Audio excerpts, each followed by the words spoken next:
This is Paul from ReviewOutlaw.com.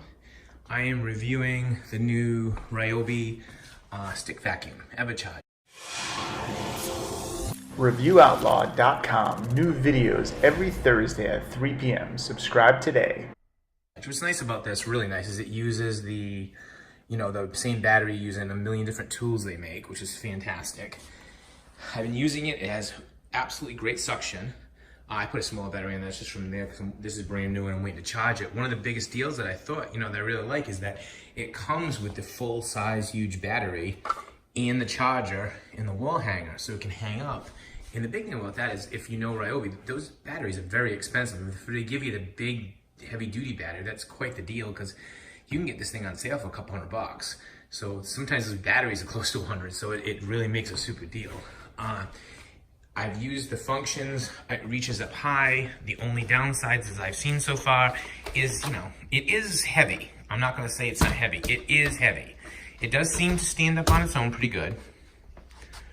The top does, like I said, seem heavy. The other thing that I noticed was the dirt chamber. There's a little problem with the dirt chamber. And they sell something for it already, but it's like there's a paper filter in there. You can empty it here, or you can press the button and take this whole thing off, which is great to knock out. But if you look up closely, the dust and the dirt, they go immediately around the filter and clog up the filter, which means you lose suction. They've already come up with a solution, and I don't understand why they don't put it with the vacuum.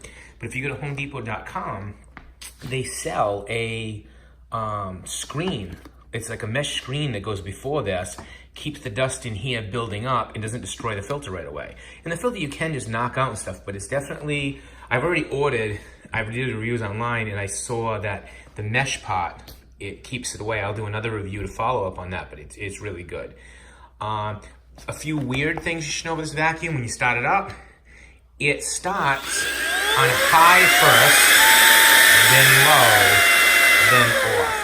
So you gotta go through all three functions, like just to put, to use the vacuum. The other disadvantage that I'm hoping they change is you can't shut the beater bar off. So, you can take this off. It comes with a small tool and the brush tool. But the thing is, if you're vacuuming, you hit like a shag rug or something like that, a high fiber rug. Like these rugs, fantastic. It's got enough power to like pick it up. But if you get a deep pile rug like I have there, it gets stuck. So it's like you really can't use this on that. So know if you're using this in any kind of deep pile situation, it's gonna be no good. So plus, the great side is if you buy that screen, I think you can eliminate that problem. The three thing, it's just something you gotta live with, 3 power function, and the beater bar does not shut off. Other than that, I've been using it a while. It does last a long time, and it's much more powerful than my Dyson, which was a lot more money. And as far as like the Hoover stick vac, it's got 10 times the power that thing has. So my review is pretty positive. I'm gonna keep it. I like it, but hopefully the newer models will improve those few things. Hey, I really appreciate you watching this video. If you have time, please give me a thumbs up, share the video on Facebook or social media, click that subscribe button, and don't forget to hit that bell icon next to the subscribe button so you get a notification when new videos come out. Finally, if you leave me a comment, I love those. Really appreciate it. Have a great day, guys.